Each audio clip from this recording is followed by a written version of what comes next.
Hoy vamos a pararnos también de nuestro normal viaje en el libro de Santiago, el cual ya vamos avanzando.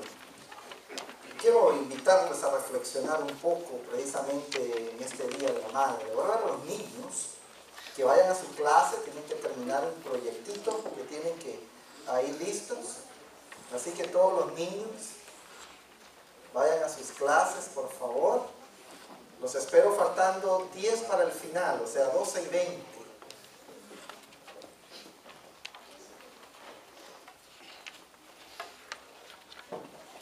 Hermosos los niños, ¿verdad? A mi esposa y a mí especialmente nos encantan los niños que son de otros, porque nos podemos jugar con ellos y ya cuando se ponen molestos se los damos de vuelta a los papás. ¿Verdad, amor? Estamos felices y contentos, ya las nuestras ya están grandes. Así va a ser con los nietos. Así va a ser con los nietos, así fue mi mamá con los nietos. Entonces, qué bueno, qué bueno. Yo quiero que hoy pensemos en la historia de Ana. Ana nos enseña que madre no es una mala palabra. Desgraciadamente vivimos en una sociedad donde los propios hijos hemos usado la palabra madre para insultar a otras personas. Y lo usamos de diferentes maneras. Y lo que hacemos al insultar, al usar esa palabra para insultar a otro, en realidad no es sino menospreciar a nuestra propia madre. Por eso el tema de esta mañana es que madre no es una mala palabra. Y en la Biblia hay muchísimos ejemplos sobre madre. Pero hoy yo quiero que reflexionemos un poco en la historia de Ana. Ana es una mujer en el Antiguo Testamento. Ana es la mamá de Samuel. Samuel, un profeta y sacerdote. Está en mi clase de los jueves, ¿sí? Profeta y sacerdote del Antiguo Testamento. El que fue el hombre de Dios que ungió al primer rey de Israel, que se llamaba Saúl, y luego también al rey más famoso de Israel, que es David. Pero al principio Ana no podía tener hijos. Ana era estéril. Y ser estéril en la época en que Ana vivió, que era allá muy cerca de los jueces, poco tiempo después de Josué, ser estéril en esa época era una maldición, era algo terrible, socialmente hablando era despreciado. Y con eso en mente, en el capítulo 1 de Primera de Samuel, la palabra del Señor dice: en la sierra de Efraín había un hombre sufita de Ramatayim. Su nombre era Elcaná, hijo de Jeroam, hijo de Eliú, hijo de Toú, hijo de Suf, efraimita, o sea, era de la tribu de Efraín. Y miren ustedes que en el versículo 2, cuando se nos relata la historia de Ana, dice que Elcaná tenía 2 esposas. Y tengo que pararme aquí, porque probablemente usted diga, ¿cómo es posible que la Biblia apruebe que tenga alguien 2 esposas? Bueno, seamos claros, la Biblia lo menciona, no lo aprueba. La Biblia es un libro tal que nos relata la historia del pueblo de Israel en el Antiguo Testamento y de cómo fue encaminado hacia la redención que es en Jesucristo. Pero no esconde los errores, los pecados y los defectos de los héroes de la fe. Así como la Biblia nos habla de que David adulteró y luego asesinó a Urías, nos enseña que Abraham mintió 2 veces, nos enseña que Moisés asesinó a un egipcio, también nos enseña que existía gente que vivía bajo la poligamia. El que la Biblia lo diga no significa que lo apruebe, por el contrario, la Biblia cuando da mandamientos, la Biblia lo desaprueba. Y aún en el Nuevo Testamento nos enseña que los fornicarios y adúlteros no entrarán en el reino de los cielos. Así que cuando Elcaná tenía 2 esposas, la Biblia no lo dice, miren qué calidad era Elcaná, qué hombre, qué macho tenía 2 esposas. No lo está diciendo con esa perspectiva, lo está diciendo como una información para la historia que nos está diciendo. Cuando la Biblia ordena cosas, obviamente ordena que no se haga de esa manera. Pero dice la Escritura que estas dos esposas, una de ellas se llamaba Ana y la otra se llamaba Penina. Probablemente Ana, como se menciona primero, era la primera esposa. Y como no tenía hijos, probablemente Elcaná se vio obligado, entre comillas, a tener otra esposa, porque esta otra esposa iba a darle hijos. En este tiempo, si Elcaná no hubiera tenido hijos, entonces hubiera perdido su heredad, hubiera perdido su parte de la tierra. Y mire que la Biblia dice que Penina tenía hijos, pero Ana no tenía ninguno. Ahora póngase usted, dama, especialmente en esta mañana, los varones no podemos hacerlo, pero usted, dama, siéntese en los zapatos de Ana y experimente en esta mañana el dolor de tener que compartir al hombre a quien ama.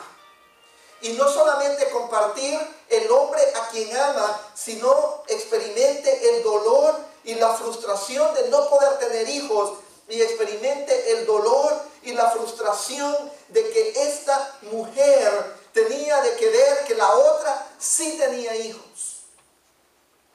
Dice la Biblia que cada año Elcaná salía de su pueblo para adorar al Señor Todopoderoso y ofrecerle sacrificios en Silo. Y se nos habla de los nombres de los dos hijos del sacerdote de ese tiempo, que era Ofni y Finés. Pero cuando llegaba el día de ofrecer sacrificios, miren ustedes que tenía que Elcaná tenía que proveer sacrificios para su familia, para que llevaran y fueran a adorar al Señor. Y dice la Biblia que él le daba a sus hijos y le daba a Penina, pero que también a Ana la quería tanto que le daba una doble porción. Le daba una ofrenda especial para que Ana no se sintiera mal. Yo imagino que este hombre se dolía también. Y ahora usted, hombre, piense en esta situación. No piense como piensa la gente del mundo hoy en día, que los hombres en el mundo creen que por tener más mujeres son más hombres. Por el contrario, la Biblia nos enseña que por tener más mujeres lo que es menos hombre, porque su carácter no vale un peso, porque su palabra no vale un céntimo. Pero piense en este hombre quien en una situación donde le era permitido tener dos esposas, compartirlo en su mismo hogar. Imagínese usted lo difícil que debe de ser, en primer lugar, tener a ambas contentas, aprenderla y por sobre todas las cosas mantener la fiesta en paz en el hogar. Esta situación no es fácil bajo ningún punto. Pero pensemos en Ana. Sigue diciendo en el versículo 6 que Penina, su rival, solía atormentarla para que se enojara, ya que el Señor la había hecho estéril. Mira usted que esta mujer era estéril porque Dios la había hecho estéril. No era estéril por cualquier otra razón. La Biblia claramente dice que Dios la había hecho estéril. Y mire usted que Penina se encargaba de hacerla enojar. Piensen, ¿qué le podría decir esta mujer? Oh, Elcaná me ama más a mí porque yo le doy hijos. Tú eres inservible, tú eres inútil. Tú no vales nada. Tú estorbas en esta casa. Esta es mi casa. Mis hijos son los que van a heredar todas las cosas. Cuando tú te mueras, tú te mueres. Ya no hay más futuro. ¿Se imagina usted? ¿Puede usted, especialmente mujer, en esta mañana sentir lo que Ana sentía? El dolor, ¿se puede usted identificar con sus emociones? Y dice en el versículo 7 que cada año cuando iban a la casa del Señor sucedía lo mismo. Imaginen ustedes, año tras año, en vez de ir a adorar al Señor contento y feliz, Ana probablemente decía, oh no, ya viene la fecha en que tengo que ir a adorar y aguantar a esa Penina, que hasta el nombre feo probablemente decía. Miren ustedes que dice que Penina la atormentaba. Y escuchen bien esto, dice, Penina la atormentaba hasta que Ana se ponía a llorar y ni comer quería. La frustración, el enojo, la desesperación, la angustia, el temor de que su esposo la echara de casa, porque ella no podía darle hijos, era una realidad. Y cada año, en vez de decir, oh, llegó el día de ir a adorar al Señor, decía, llegó el día de que tengo que aguantar a Penina. ¿Se imagina usted la situación de esta mujer, de esta madre, de esta no madre todavía? Y en el verso 8, el Caná, yo creo que los varones nos vamos a identificar con él. Porque queremos hacer las cosas bien, pero en vez de hacerlas bien, no las hacemos bien, las hacemos mal. Miren ustedes verso 8. Entonces el Caná, su esposo, le decía, Ana, ¿por qué lloras? ¿Por qué no comes? ¿Por qué estás resentida? Ya imagino a Ana en su interior. ¿Es que acaso sos ciego? ¿Es que acaso sos sordo? ¿Es que acaso sos tan insensible? Y los varones, muchos de nosotros nos estamos sonriendo porque ya hemos oído eso antes, ¿verdad? ¿Qué me estás preguntando? Miren ustedes al final del versículo. Dice, ¿acaso no soy para ti mejor que 10 hijos? O sea, el Caná era probablemente un gran esposo, pero para ella no era suficiente. Tenía que compartirlo. Y no tenía esa descendencia que ella por amor le quería dar al hombre a quien amaba. ¿Se identifican ustedes, hermanas, señoras, con esto? Y nosotros esposos nos identificamos con una situación difícil en la casa, cuando no tenemos qué decir, cuando no podemos, donde cualquier cosa que digamos va a ser hacernos un hoyo más profundo. ¿Han estado ustedes ahí? Yo he estado ahí, ¿verdad? Dice la Biblia que una vez estando en Silo, Ana se levantó después de la comida y a la vista del sacerdote Elí, que estaba sentado en su silla junto a la puerta del santuario del Señor. Él está sentado ahí, pero miren lo que hace Ana. Con gran angustia comenzó a orar al Señor y a llorar desconsoladamente. Entonces hizo este voto: Señor Todopoderoso, si te dignas mirar la desdicha de esta sierva tuya. Bien, miren ustedes que para Ana ser madre era una desdicha. Si te dignas mirar la desdicha de esta sierva tuya, y si en vez de olvidarme te acuerdas de mí y me concedes un hijo varón. ¿Por qué varón? Porque en este tiempo el que fuera hijo varón le permitía a ella ofrecerlo en sacrificio a Dios, no matarlo como se le puede poner, no, dedicarlo a que sirviera a Dios. Miren ustedes, yo te lo entregaré para toda su vida y nunca se le cortará el cabello. Significa que iba a ser un nazareo. Como Ana estuvo orando largo rato ante el Señor, Elí se fijó en su boca. Sus labios se movían, pero debido a que Ana oraba en voz baja, no se podía oír su voz. Elí pensó que estaba borracha. Así que le dijo, ¿hasta cuándo te va a durar la borrachera? Deja ya el vino. No solamente Ana es estéril, no solamente tiene que aguantar a Penina, no solamente tiene que experimentar que su esposo no la entiende, pero además de eso, tiene que aguantar a este sacerdote que en vez de estar orando, está sentadote haciendo nada, y cuando abre la boca, en vez de abrir su boca para decirle palabras de bendición, lo que le está diciendo es juicio y prejuicio y prácticamente insultos sobre ella. Hombre, imagínense ustedes esta mujer. Imagínense usted en una situación así y viene a la iglesia y en vez de escuchar la palabra del Señor, se me sale una de esas cosas que como humano se me puede salir en cualquier momento y le digo algo que no debía haberle dicho. Es exactamente la situación de Ana. Pero mire usted, la respuesta de ella a todo esto fue una respuesta con gracia. Y por eso es que yo quiero que veamos en esta mañana 4 actitudes de una madre conforme al corazón de Dios. La primera de ellas es que Ana confronta la adversidad con la gracia de Dios. Y una mujer, una madre que su corazón está de acuerdo al corazón de Dios, Miren ustedes que va a enfrentar la adversidad de acuerdo a la gracia de Dios. De hecho, esto es bien interesante, porque usted sabe lo que significa el nombre Ana. Si usted no sabe, déjeme decirle que el nombre Ana significa gracia de Dios. Y vaya que Ana necesitaba gracia de Dios para enfrentar la vida. No se nos relata que Ana se haya agarrado de los pelos con Penina. No se nos relata que hayan comprado un par de guantes de boxeo y hayan solucionado su problema.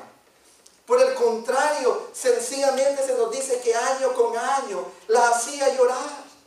No se nos relata que haya insultado a su esposo, sino que sencillamente ella lo que quiere es darle un hijo a este esposo a quien ama. Miren ustedes que cuando le responde al sacerdote, no le dice, vaya tú sí que eres un viejo tonto, sino que le dice, no mi señor, no he bebido ni vino ni cerveza, soy sola una mujer angustiada que ha venido a desahogarse delante del Señor. Eso es responder con gracia. Una mujer, una madre que tiene su corazón en el camino de Dios, va a responder a las cosas negativas de la vida con una actitud de gracia, de amor, de bondad. Va a responder como Dios quiere que responda. Pero hay una segunda cosa que Ana nos enseña en esta mañana sobre la maternidad, y es cuán contrario a lo que es muy común en nuestras sociedades hoy en día. Y no digamos solamente, la sociedad americana. No. Nuestras sociedades latinas, hispanas también están experimentando lo mismo en nuestros países. Y es que la maternidad hoy en día se considera como un estorbo. La maternidad hoy en día para muchísimas mujeres es una interrupción en el logro de su carrera. Hoy en día hay ciertas personas que se burlan cuando las mujeres de esas madres que se quedan en casa cuidando a sus hijos y las desvalorizan y creen que ya no tienen ninguna influencia social. Hay incluso candidatos y de gente en este país que se burla de una mujer si esta mujer cría hijos. Una de las candidatas en la carrera anterior tiene 4 o 5 hijos, uno de ellos con Down syndrome, con el síndrome de Down. Y eso fue motivo de crítica en los medios de comunicación. Porque la sociedad no está viendo la maternidad como lo que es, bendición de Dios. Pero miren ustedes que para Ana, el no tener hijos era la verdadera desdicha. Yo tengo una desdicha, dice Ana, no tengo hijos. Y por eso es que la primera característica de una mujer, de una madre conforme al corazón de Dios es que enfrenta o confronta la adversidad con la gracia de Dios. Y la segunda es que considera la maternidad como bendición de Dios. La tercera es que confía plenamente en Dios. Mire Ana no tenía las grandes bendiciones que tenemos hoy. Hoy en día, si usted tiene el seguro correcto, usted puede ir y hacer in vitro, fertilización in vitro, o usted puede hacer esto y hacer el otro tratamiento, y hay opciones. Pero en la época de Ana no tenía ninguna opción, ni siquiera aspirinas existían. Y déjeme decirle algo, Ana confía plenamente en Dios. Año tras año, ella venía y oraba al Señor y clamaba al Señor. Y dice aquí que estuvo orando por largo rato al Señor, dice el verso 12.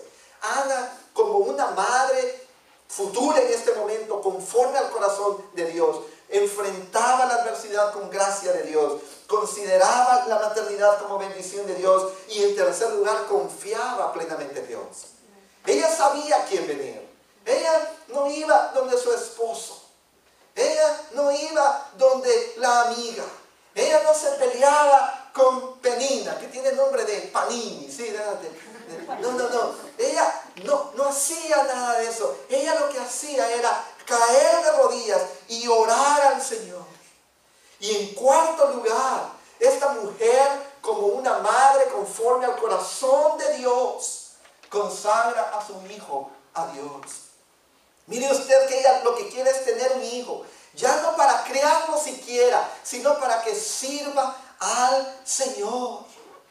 Miren ustedes, la historia termina en el verso 18 al 20, donde dice, gracias, porque el sacerdote, para tranquilizar la cosa, se arrepiente ahí como para decir algo, le dice, vete en paz, que el Dios de Israel te conceda lo que le has pedido.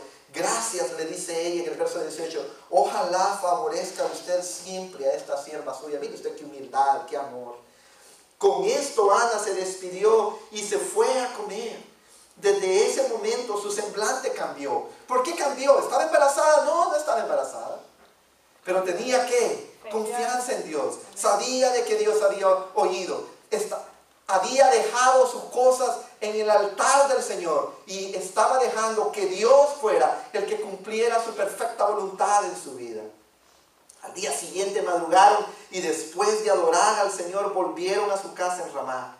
Luego Elcaná se unió a su esposa Ana. O sea, no es que concibió milagrosamente como María, ¿no? No, se unió a ella, tuvieron relaciones íntimas y el Señor se acordó de ella. Miren ustedes qué bendición. Y en el verso 20 dice, Ana concibió y pasado un año, obviamente no es un año, es más o menos, nosotros ya sabemos que son 9 meses, a veces menos, ¿cierto?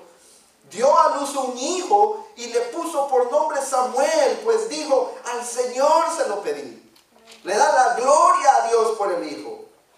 Y luego en el verso 21 nos cuenta que ya el niño ha crecido y andaba corriendo quizá por ahí un poquito o dando sus primeros pasitos, no sé. Pero dice en el verso 21, cuando Elcaná salió con toda su familia para cumplir su promesa y ofrecer su sacrificio anual al Señor, o sea, ya estaba, quizá habían pasado unos 3 meses entonces. Ana no lo acompañó esta vez. Oiga, no iré hasta que el niño sea destetado, le explicó a su esposo. Entonces lo llevaré para dedicarlo al Señor y ahí se quedará el resto de su vida. ¿Cree usted que esto haya sido difícil para Ana? Luchó. Ustedes, madres, ustedes estarían dispuestas a ir a dejar a su hijo a un lugar a ser criado por un grupo de hermanos, de gente que ama a Dios, que sirve a Dios, pero que también tenía hijos como los hijos de Samuel, que eran malafichas. Los hijos de Elí, perdón, del sacerdote Elí, eran malafichas. Y Samuel se tuvo que criar en ese ambiente. Pero Ana se lo había consagrado al Señor y Ana cumplió su voto. Damas, sería bien difícil ir a dejar a los hijos. A veces cuando se portan malcriados con uno, como que es más fácil, ¿verdad? Dice, ¿a dónde lo podría dejar? Así como a un año de distancia. Pero se le pasa el momento y a los 5 minutos dice, no, ya quiero que estén aquí. ¿Cierto o no es cierto? Miren que Ana lo consagró al Señor y lo fue a dejar. Cuando dejó de amamantarlo, salió con el niño, dice el verso 24, a pesar de ser tan pequeño, lo llevó a la casa del Señor en Silo. Pero luego nos cuenta que Ana tuvo más hijos e hijas y Samuel creció para ser el sacerdote y el profeta más grande quizá en todo el Antiguo Testamento. Mis amados, son 4 actitudes de una madre conforme al corazón de Dios. Confronta la adversidad de acuerdo a la gracia de Dios. Considera la maternidad como bendición de Dios. Confía plenamente en Dios y consagra a sus hijos a Dios. Pero no los quiero mandar a casa sin tomarme los siguientes 7 minutos y hablar de 4 acciones que todos debemos de tomar hacia una madre conforme al corazón de Dios. La primera de ellas se encuentra en Éxodo, en el capítulo 20, el versículo 12. Es el primer mandamiento con promesa. Está en el decálogo. Y Dios nos manda que honremos a nuestros padres y también a nuestras madres. Verso 12 dice, honra a tu padre y a tu madre, para que disfrutes de una larga vida en la tierra que te da el Señor tu Dios. Mira que no es que vamos a honrar solo a la madre y al padre, no. Pero tampoco es que vamos a honrar solo al padre y a la madre, no. La Biblia nos habla que honremos al padre y a la madre. ¿Y cómo lo honramos? honramos a nuestras madres en esta mañana? Déjame decirte, en primer lugar, mientras estamos pequeños, mientras vivimos en casa, mientras todavía dependemos de nuestros padres, la manera de honrarlos es con obediencia. Tenemos que obedecer a nuestros padres. Tenemos que seguir sus instrucciones. A veces no nos parece lógico lo que nos ordenan. A veces no nos gusta lo que nos ordenan. Pero si estamos bajo su protección, bajo su cuidado todavía, tenemos que aprender a obedecer a nuestros padres. Ya una vez que estamos casados, que nos hemos ido, que nosotros hemos crecido, somos mayores de edad ya, ¿cómo honramos a nuestros padres? Pues los honramos tratándolos bien, hablándoles con respeto, cuidándolos cuando más lo necesitan, ayudándolos en lo que podamos ayudarles. Obviamente, yo no voy a llamar a mi mamá y ella me va a decir, hijo, tienes que acostarte a las 9 de la noche. Ya eso ya no es su lugar. Pero es mi lugar cuando ella llame y dice, hemos estado enfermos y gastamos todo el dinerito. Pues platicarlo con mi esposa y ver con qué tanto le podemos ayudar. Me explico, es cuestión de hablarle, de protegerla, de saber que estamos ahí. Eso es una forma de honrar, con las palabras, cómo nos referimos a ella, cómo hablamos de ella. Oh, es que mi mamá es una tonta. ¿Será eso honrar a tu madre? No, eso es insultarla, eso se llama pecado. Pero es que usted no sabe lo que ha hecho mi madre, no importa. Ninguno de nosotros tiene el derecho de hablarle así. Ni a ella, ni de ella. En segundo lugar, necesitamos aprender a seguir sus enseñanzas. Recuerden que estamos hablando de cómo honrar, de cómo actuar hacia nuestras madres. Sigamos sus enseñanzas. Solo hay una razón por la cual podemos no seguir las enseñanzas de nuestros padres. ¿Usted sabe cuál es? Cuando nos ordenan algo que está contrario a la voluntad de Dios. Si mi padre o mi madre me dice que no puedo seguir ni servir a Cristo, con todo respeto, con todo cariño, tengo que decirle, no te puedo obedecer en esto. Pero es por esto, porque Dios me ama y porque Dios te ama a ti. Pero aún ahí hay que hacerlo con respeto. Pero la Biblia dice en Proverbios 1:8, hijo mío, escucha las correcciones de tu padre y no abandones las enseñanzas de tu madre. Normalmente, regularmente, las enseñanzas de nuestras madres van a ser para bien. Y cuando no lo son, tengamos la libertad de dialogar con ella, y de enseñarle lo que la Biblia dice. Y si tenemos, como les digo, que desobedecer porque la Biblia nos enseña algo diferente, entonces hagámoslo, pero hagámoslo aún ahí con respeto. Hagámoslo ahí con amor. Aún ahí hagámoslo con oración. Para que Dios ilumine a mi madre, para que Dios me ayude. Si no fuera por mi padre, yo no estaría aquí. Mi madre no quería ni que me convirtiera a Cristo, menos que lo sirviera en el ministerio, y menos que viniera aquí. Mi papá, por el contrario, todo lo opuesto. Pero aún ahí, yo sentía la obligación con mi mamá de responder con amor y con respeto. Además del miedo de que no lo hacía, mi papá se encargaba que lo hiciera. No me quedaba mucho de otro. En tercer lugar, necesitamos apreciar a la madre. Proverbios 15:20. No es solamente no hablar mal de ella, no solamente es no insultarla, es aprender a apreciarla. Porque a pesar de que quizás tenga limitaciones o quizás haya hecho cosas de que no estén de acuerdo, necesitamos aprender a apreciarla. Proverbios 15:20 dice, el hijo sabio alegra a su padre, el hijo necio menosprecia a su madre. Ningún necio debe de menospreciar a la madre. El sabio, el cristiano tiene que saber apreciarla, porque como decían los dos cantos que se cantaron en esta mañana, nos hablan de apreciar. Apreciar significa darle valor, valorarla.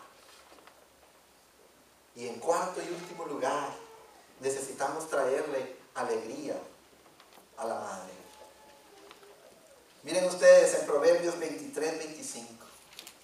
Dicen las Sagradas Escrituras: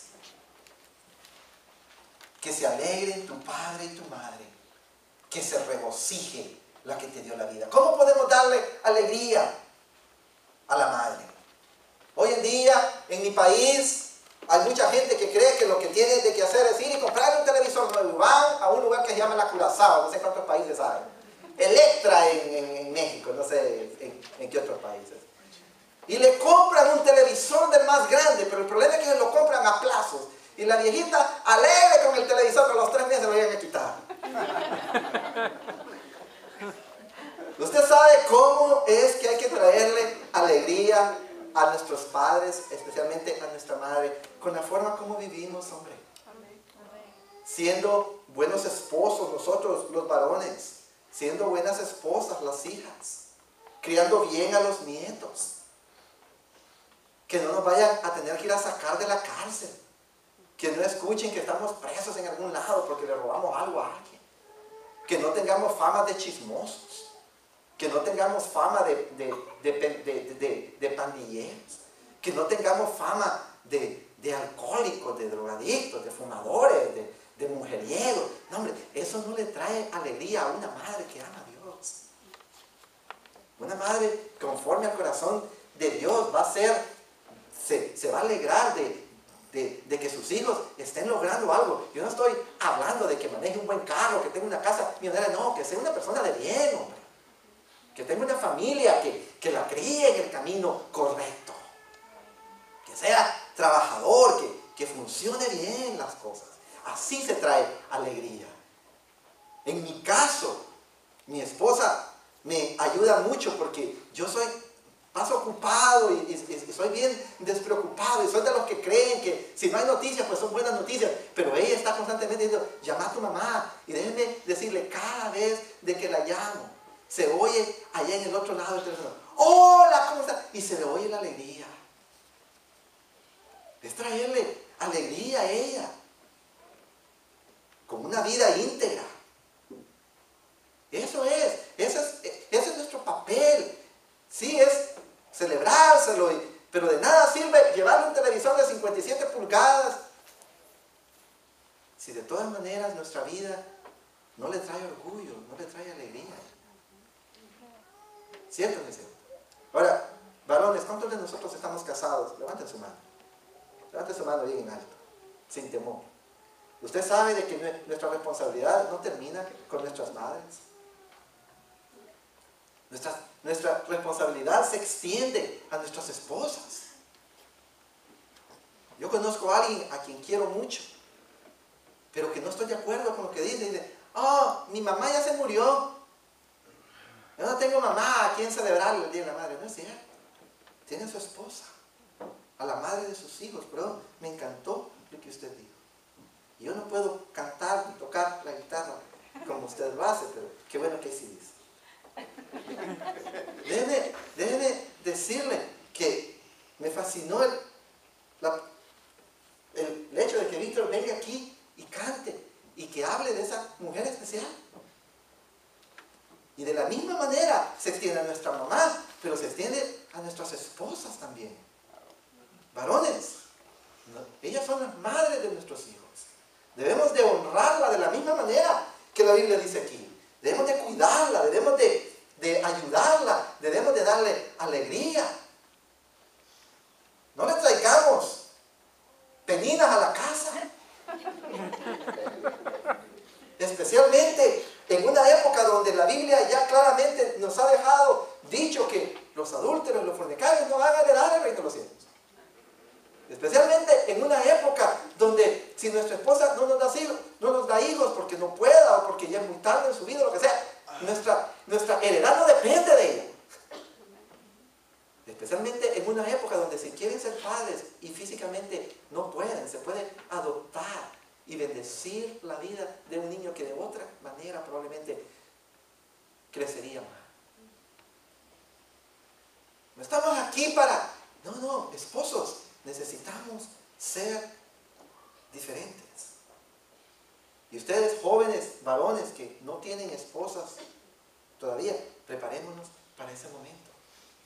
Ahora, déjenme decirles, madres y varones aquí presentes, esto solamente es posible cuando Cristo reina en el corazón. Cuando yo no era cristiano, yo no pensaba en serle fiel a mi esposa. Cuando yo no era cristiano, yo no pensaba en alegrar la vida de mi mamá. Yo pensaba en mí y en la siguiente fiesta.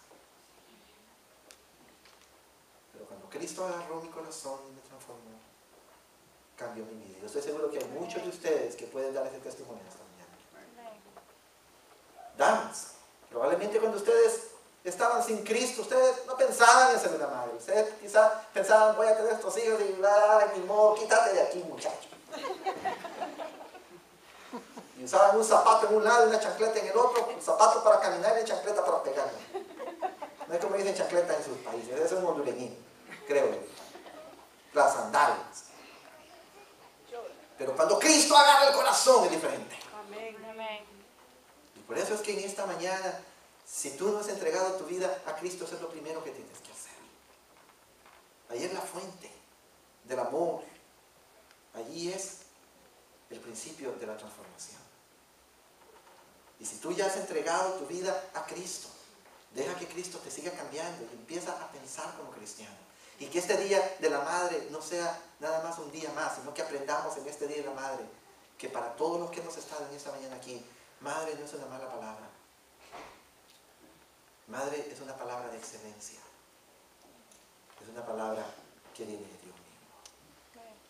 Padre, te damos gracias por tu palabra en esta mañana. Te damos gracias por las madres aquí presentes. Que seas tú, oh Cristo, el centro de las vidas de cada uno de los que estamos aquí. De las madres como madres, de las jóvenes cuando lleguen a ser madres, que puedan seguir este modelo. De los varones que estamos aquí para con nuestras madres y para con nuestras esposas, que sigamos el modelo bíblico. Que los jóvenes, Señor, que están en este sitio puedan ver estos principios desde ya y puedan comenzarlos a practicar y a vivir. En el nombre de Jesús. Amén.